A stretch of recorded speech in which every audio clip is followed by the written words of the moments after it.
What's up, guys? So you guys need help figuring out which action camera to get in 2025. Well, stay to the end, and I hope this video helps you make that decision, whether you should go GoPro, DJI, Insta360. I'm just going to give you my opinion on why I chose the DJI Action 5 Pro.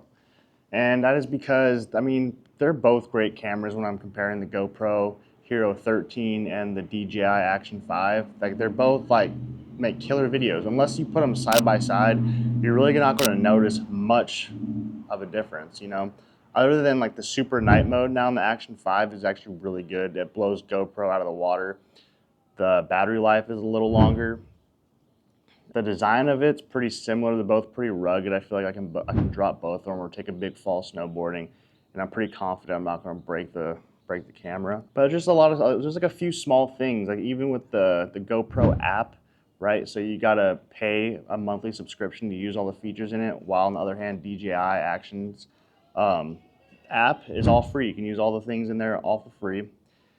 Kind of a all right app. It's cool. I have a video on that, so you can go check that out if you want to learn a little bit more about the DJI app. But yeah, I've tested GoPros, Insta360s, and I don't think anything comes close to what the DJI can do. The waterproofing, this compared to the GoPro is a little better. This can go 20 meters without a dive case on, so that's like 60-ish feet. It's pretty freaking deep, dude. It's pretty impressive.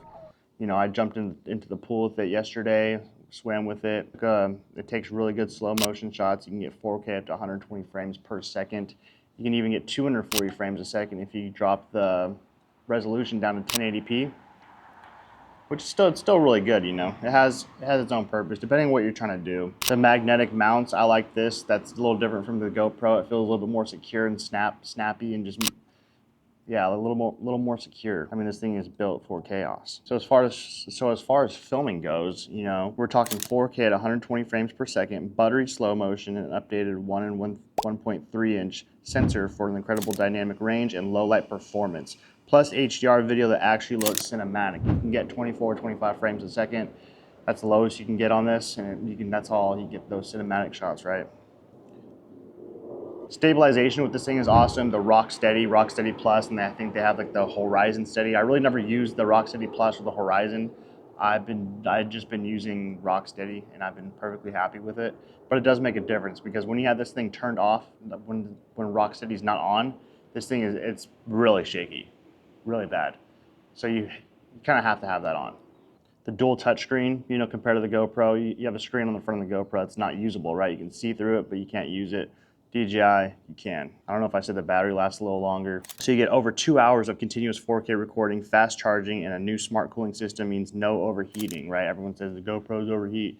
You know, I've never came into an overheating problem with the GoPro, but a lot of people have. And with the DJI, I've filmed straight with this thing for hours, and I've never had it overheat once. And it was like in a hot day too, like at the beach or, you know, up in the mountains.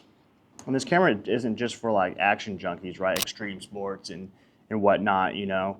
Like, you can just use this for vlogging. A lot of people don't want to carry around or spend $5 grand on a really nice cinematic like camera, you know. So a lot of people, if you're just looking to vlog and you're kind of like more of a simple, how do I say it? If you're just looking to do like simple stuff like that, vlogging, you don't need like close-up zooms where your camera focuses in perfectly, because that's the thing. It's an action camera, right? It's not going to replace one of those cameras, but do you really want to be lugging around like a giant camera? Some people do, some people don't. So keep that in mind when you're making that decision.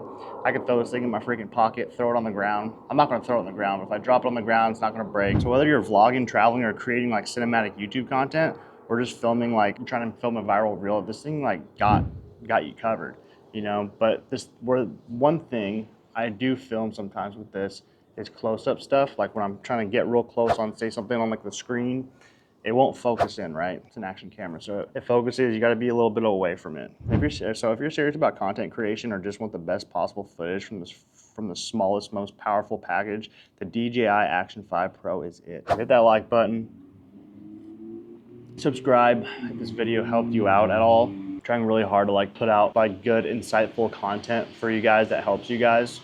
So if you can tell me a thing that you liked about the video, that'd be cool in the comments. All right, before ending, I want to show you guys a couple examples, quick examples of time lapse. This camera does time lapses pretty well. And not saying the GoPro or the Ace 2 can't, but here are a couple examples. Also, sometimes you gotta think, you know, you gotta be, it's not really about the most expensive or what kind of camera you can afford and be like, oh, I got this cool camera. Sometimes it's honestly just creativity when it comes to shooting like really cool shots. So you gotta be kind of creative.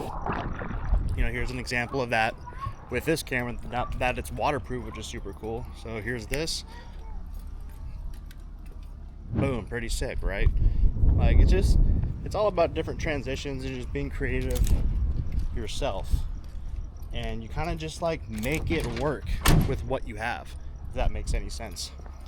So with that being said, rest of the video now, bye. Yeah, so these are my reasons why I think the DJI Action 5 Pro is the best action camera in 2025. Another reason is because the whole ecosystem, right? If you want to mount this on anything, dude, they make a mount for it, dude. Surfboard mount, helmet mount, backpack strap mount, like whatever you want. Like they make a mount for it.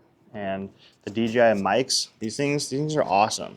You know, people have like those Rode mics. You know, I heard people, a lot more people are switching over to these, and they just came out with the mic minis, which is like in a super affordable price. I think it's like 160, 169 for those minis, and those minis are sweet. The only differences between the mic minis and like the regular size ones is obviously there's a big price difference, but these can film in, not film, or record in 32-bit float, and the mini ones can't, I don't believe. I'm pretty sure I'm right about that. But yeah, the whole ecosystem, the app, it's just beating GoPro just a little bit in a bunch of different areas. That's why I chose DJI. So if I were you, do your thing. And why I didn't choose the Insta360 Ace Pro 2 has that flip out screen, right? Which is cool, right? But for me, it's like another thing that can break. I'm gonna have that thing open, I'm gonna fall, and then it's gonna like snap off, or something's gonna happen. I feel like I'm gonna break it, you know? So I'd rather just have a front screen and a back screen the way these are made, instead of just having a whole extra flip out screen, you know? That's just my opinion. But teach their own. Like I said, this is nothing but my own opinion, just to help you guys make a decision. And I hope this video helped. Like I said, give me a thumbs up. Tell me what you liked about the video, or give me a critique. And I'll see you guys in the next video.